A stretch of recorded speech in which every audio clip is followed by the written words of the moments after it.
Not gonna lie, the process of scripting this video was insanity. Going into this retrospective, I thought I had a pretty firm feel for Sonic CD and how I felt about it overall, but I kept second-guessing myself enough to give it another playthrough, and another. Yeah, I played this game a lot.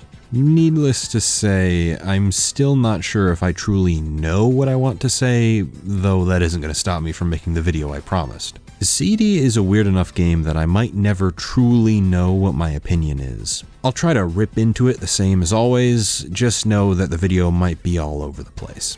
I'll be playing the mobile port.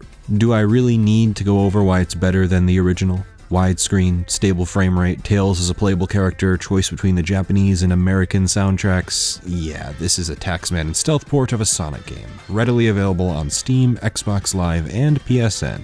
You'd be hard-pressed to argue against the notion that this is the definitive Sonic CD experience. With Sonic 1 and 2, you at least had the argument against touch controls, but there are really zero drawbacks to this particular port. It does feel slightly neutered in comparison to the ports of 1 and 2, unfortunately. There's no restart button, Knuckles is nowhere to be seen, and you can't even pair Tails up with Sonic.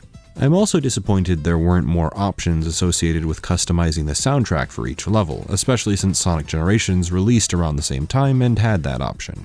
Different dev team, I know, it just sucks that I have to pick between uniform Japanese and uniform American. I'm willing to get over it because this was the first officially sanctioned project Sega commissioned to Taxman and Stealth, and in the grand scheme, these issues aren't large enough to ruin the port as a whole. The biggest crime this version commits is that the Japanese opening and ending songs have been stripped of their lyrics thanks to copyright, which really sucks because the Japanese opening is the best. Anyway, that's enough dawdling. We don't want Sonic to get impatient after all. Let's dive into Sonic CD and try our best to make some sense of it.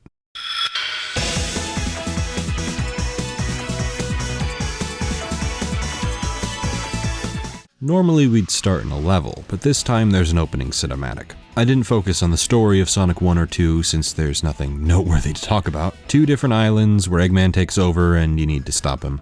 There aren't any cutscenes to speak of, it's just Sonic beating Eggman twice over. In Sonic CD, there is clearly more focus put on the thematic elements, even if there isn't a traditional story to tell. Sonic runs, spins, and jumps his way through a grassy plain in a gorgeous animation where he makes his way to a floating ball in the sky called Little Planet. I understand that plopping Sonic straight into Act 1 with no explanation is alluring for some people, so much so that Colors and Generations both mimicked this, but to me it feels a little bit jarring. Certainly there doesn't need to be a huge build-up with Sonic saving a princess and then losing her to Eggman and then doing a ring challenge and...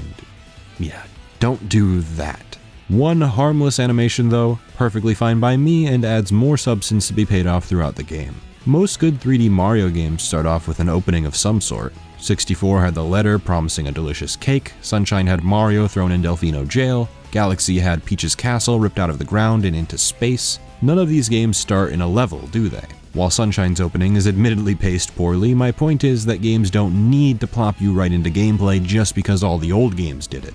Sonic 3 and Knuckles even had an opening animation, so I'm not exactly sure why Sonic Team were so keen on doing it again. CD introduces Amy, a character most people don't like in her modern incarnations due to her overplayed romantic pursuit of Sonic. Her introduction has always amused me though. The idea that Sonic doesn't care about romance is genius since he was never built to be that kind of character. It isn't like Mario, who saves the princess because he wants a kiss on the nose or a delicious cake. It's Sonic. He only saves Amy because he doesn't want to see her get hurt. Once he saves Little Planet, he quickly sneaks away after ensuring her safety. He doesn't expect a sexually motivated reward either. In fact, he is heavily opposed to it. Doesn't exactly subvert the damsel in distress trope, considering she is still a damsel in distress. It's just a unique take on that trope thanks to Sonic's disposition. Metal Sonic has a similar significance because it sets up a powerful rival for Sonic. In previous games, it was always Sonic versus Eggman, but in Sonic CD, Metal Sonic is the one who kidnaps Amy, Metal Sonic is the one on the holographic displays, Metal Sonic is the one fast enough to race you in Stardust Speedway. This is one of Dr. Eggman's only creations fast enough to keep up with Sonic, and that is legitimately cool. CD has this creative spark to it that I haven't seen reappear in any future Sonic games besides maybe Colors. It's less that every level is distinct and more that you can ideally picture each area existing on one floating sphere in the sky. Palm Tree Panic and Collision Chaos aren't too different from each other visually. Collision Chaos is just brighter. Quartz Quadrant and Wacky Workbench are also pretty similar in design, and you can imagine Sonic entering Quartz Quadrant, then slowly transitioning his way into Wacky Workbench. There's a similar relationship with Stardust Speedway and Metallic Madness, where you can imagine Sonic goes from the floating roads of Stardust Speedway straight into the heart of Eggman's operation. The entire game, minus maybe Tidal Tempest, is brimming with creativity. Badniks are completely new, there are unique color palettes and tracks for each time period of each zone, and the environment designs are distinctly Sonic, even when considered within his own series. They're so imaginative and colorful, dreamlike landscapes you can escape to and forget life, next to nothing resembling our world, almost psychedelic. Of the classic Sonic games, CD certainly has the strongest thematic identity and even has the most distinct gameplay identity. Sonic 1 and 2 are different in some fundamental ways, but most of the levels revolved around speed, platforming, and exploration. As a result, most of them had 2 or 3 pathways and a few secrets hidden throughout. Sonic CD decides to take that element of exploration, shrink the level designs horizontally, and stretch them vertically. Quartz Quadrant is the easiest zone to use as an example. It's a huge zone with several bottlenecks and a ton of different pathways happening at once that you can switch between with more ease than you could in 1 or 2. Secrets are overwhelmingly present in hidden walls or higher routes at the end of difficult platforming sections. Exploration is a much higher focus in Sonic CD. There are so many ways to play to the point where I still don't think I have a full grasp of every pathway or every secret. It's a paradise of extra life boxes, rings, and shields. Such a huge focus on one pillar of the triad is going to pull away from the other 2 pillars to some degree though. In this case, speed suffers the most. Once you clear Palm Tree Panic, there aren't too many segments with straight terrain, loops, speed boosters, at least not until Stardust Speedway. Instead, there's an acute focus on bumpers, movable platforms, conveyor belts, trampolines, and other platforming-related challenges. Collision Chaos, for instance, is much like Spring Yard or Casino Night in that it's a pinball level. Bumpers, balloons, flippers, springs, and this weird platform cylinder likely created for the sole purpose of showing off the capabilities of the Sega CD. You'll be bouncing around a lot, as the zone title implies, so there's less a focus on speed here than there is on getting around the level. For me, that's okay.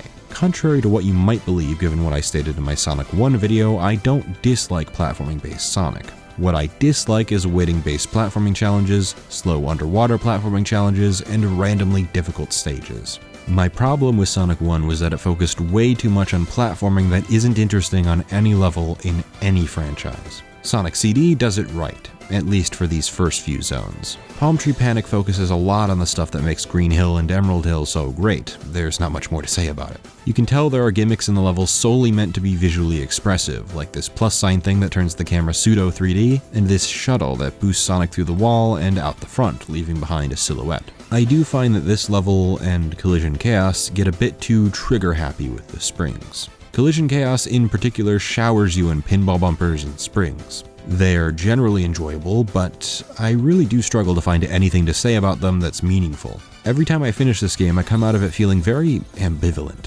Tidal Tempest is better than Labyrinth Zone, but there isn't a whole lot going on in it. If you're underwater, it's mostly a straight shot with enemies to avoid and secrets to find. If you're on the top pathway, it's mostly a straight shot with enemies to avoid and secrets to find. Quartz Quadrant is mostly a straight shot with bumpers that shoot you to another pathway where there are conveyor belts that push you forward and tubes you fall into and then enemies to avoid, secrets to find. Granted, if you boiled Sonic 2's level design down to its bare basics, you might come to a similar conclusion. Run in a straight line, avoid enemies, find secrets. The difference is that Sonic 2's levels have an exceptionally good blend. Emerald Hill is great for high speed and secret hunting. Chemical Plant introduces more platforming and momentum-based jumping. Aquatic Ruin places emphasis on taking one path over the other. Casino Night is heavily platform-focused and plays with Sonic's physics to get him where he needs to go.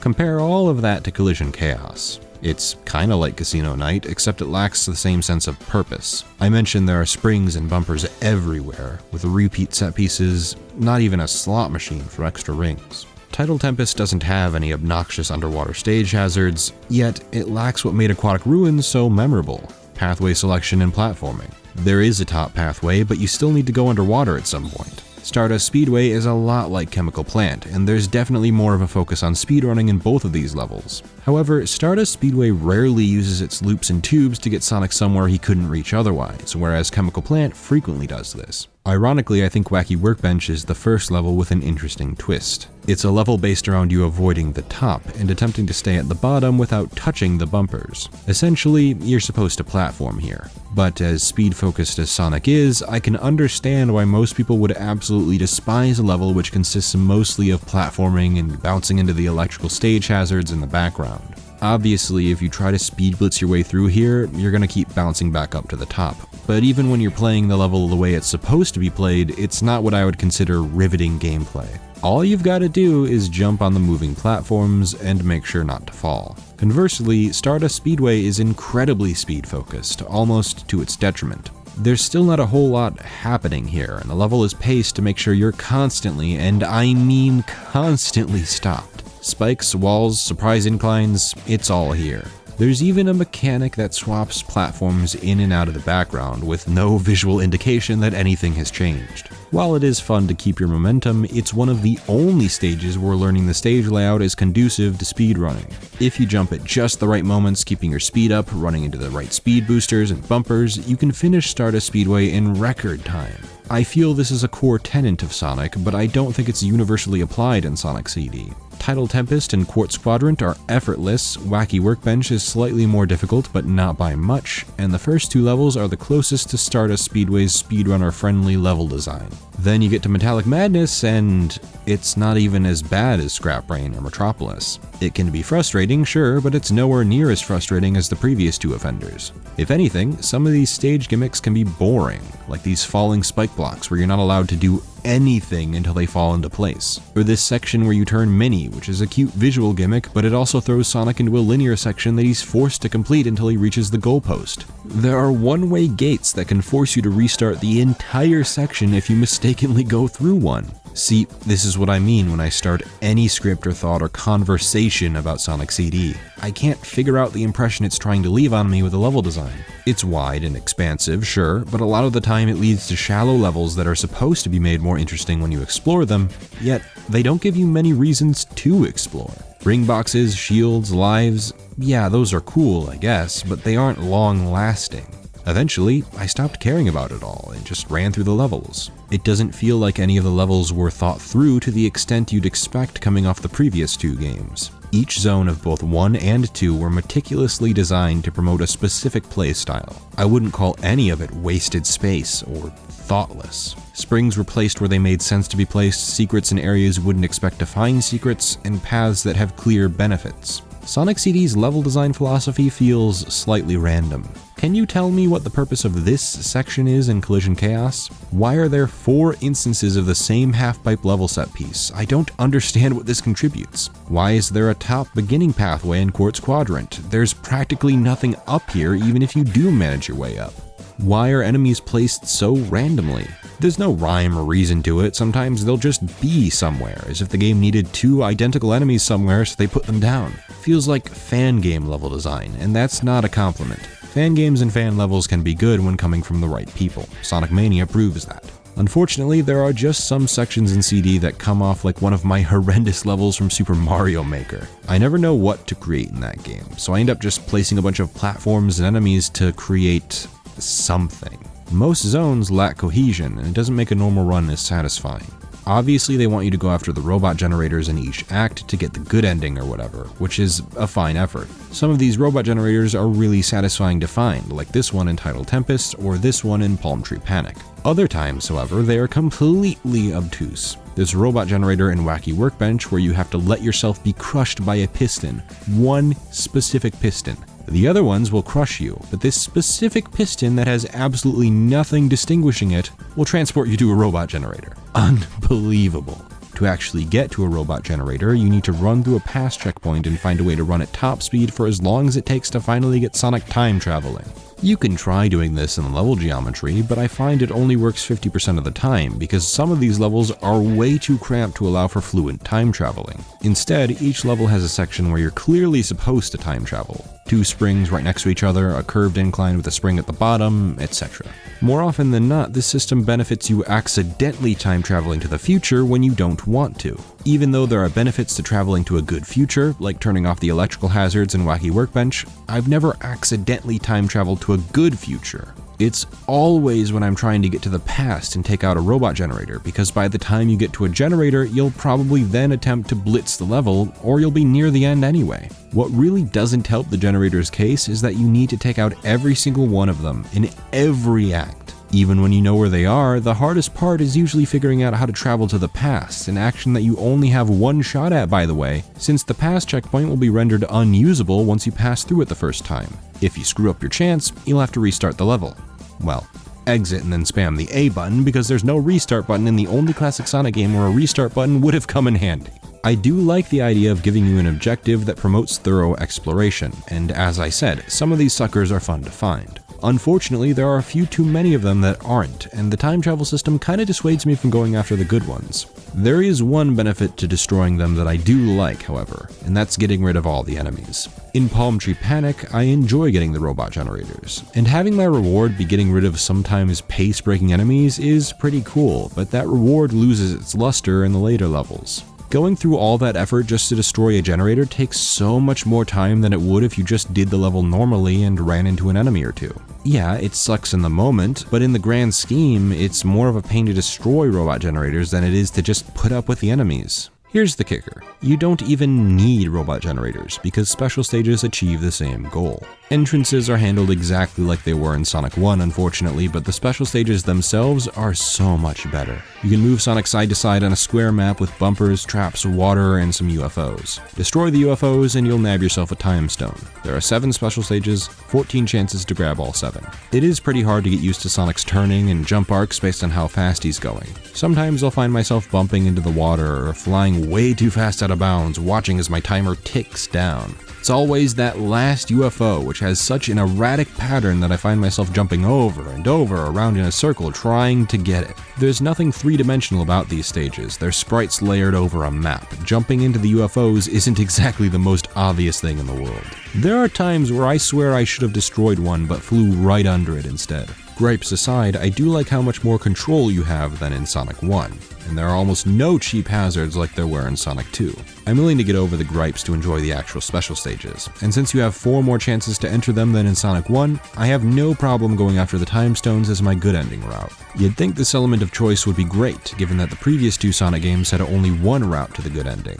Except that when you take away the robot generators, you take away the point of exploring each level. You only need 50 rings to make a special stage ring appear at the end, a task that isn't hard to complete just by running through the level normally. You could explore for ring boxes, but it just means there are more opportunities for you to get hit by an enemy you didn't see coming, or get crushed like in every other classic Sonic game. Generally, if you're going after the time stones, the faster you book it to the end of a level, the less likely you'll drop all of your hard-earned rings. Sure, maybe if you run into some spikes or an enemy, you'll need to do some exploring to get back to 50 rings, but outside of these moments, there's an insufficient reason to explore the huge levels, very worrying in a game that sports even bigger levels. More often than not, playthroughs of CD are all over the place because there's no reason to explore. I kinda just let the level take me wherever it wants to go, and reach the end of some acts in under a minute without even trying. That shit took effort in Emerald Hill or Casino Night, but in Sonic CD, it's a cakewalk. Another problem surfaces. For a game that once aimed to be an enhanced port of Sonic 2, it seems pretty silly that Super Sonic isn't in this game at all, especially because there are 7 time stones. No reason to go after the time stones, no reason to take out each robot generator, no sufficient reason to explore. This is where we reach a bit of a dilemma. I'm sure everyone assumes I hate the game, given everything I've said. Well, no, I don't hate the game. I can do a normal playthrough no problem. I don't mind running through the levels, even when it feels like I'm on autopilot. There's something inherently relaxing about pushing Sonic through the levels, and the ease at which this is possible is why I replay it so often. Mind you, this doesn't make it an exceptional game. I have no qualms saying Sonic 2 is far better at executing classic Sonic level design than Sonic CD, but I go back to CD far more than I do Sonic 1. Maybe it comes down to the unique level theming and absolutely kick-ass music, one of the best soundtracks in Sonic history. At least the Japanese soundtrack, though the US soundtrack has some hits as well. Bombastic, peppy, memorable, chaotic. I love the Japanese soundtrack. Stardust Speedway's Bad Future is a classic example, though some of my favorites include Quartz Quadrant Present,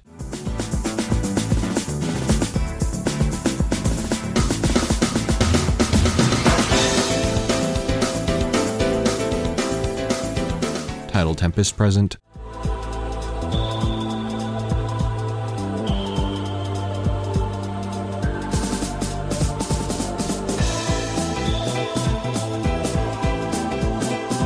and Metallic Madness Present.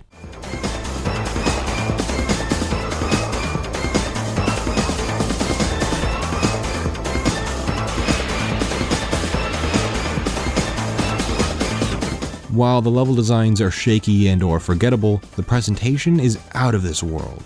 I love how expansive the levels feel, even if they don't ultimately contribute to much, and the environment design for every future, every past, as well as the change in music does a number to keep you on your feet. My preferred way to play Sonic CD is to just let the game whisk me away, run to the future by complete accident, go into special rings if there happen to be some, fight the beyond easy bosses. Come on guys, is running on a treadmill and jumping over bombs really the best you got? Jumping on blocks of debris a few times, hitting a robot from behind? I'll give you this, the boss of Collision Chaos is an interesting concept despite it being one of the most infuriating things I've ever done in a video game. That's what I'm talking about. Sonic CD really doesn't do anything revolutionary. It looks and feels good in key areas, and that's enough for me. It's not impressive, but it's also not frustrating. I can't point to as many slow elements as I could in Sonic 1. A lot of these levels have speed, exploration, and platforming in them to various degrees. They just don't reach the same heights as Sonic 2, and many of them focus too much on one pillar of the triad. Sonic CD is a bit of a mess, and your enjoyment largely depends on what you want out of Sonic. At the very least, it's a good enough sequel to Sonic 1, even if it lives in the shadow of its older brother. I'll end it on this. Sonic CD is like the Super Peel-Out. It's new, they introduced it as an alternative to the Spin Dash, and I use it occasionally.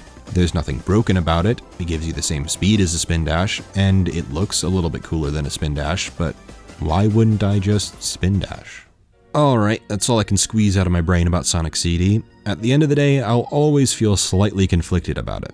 Thankfully, I'm going to have a lot more to say about the next game. Sonic 3 and Knuckles is frequently touted as not only the best classic Sonic game, but the best Sonic game in general. Next time we'll go over how it improves upon Sonic 2, how it totally nails multiple playable characters, and some of the shifts in level design. You don't have to worry about me being a contrarian, Sonic 3 is great, and we're going to discuss why next time. Until then, feel free to discuss stuff in the comments. I'd like to open a dialogue at the very least. Please be civil, that's all I'll ever ask. If you like what I do here and want to support me, I have a Patreon. If you have the money to spare, feel free to donate, but if not, I won't hold it against anyone. I simply thank you for watching the video and hope that you at least like, share, comment down below, and maybe subscribe for more videos like this one.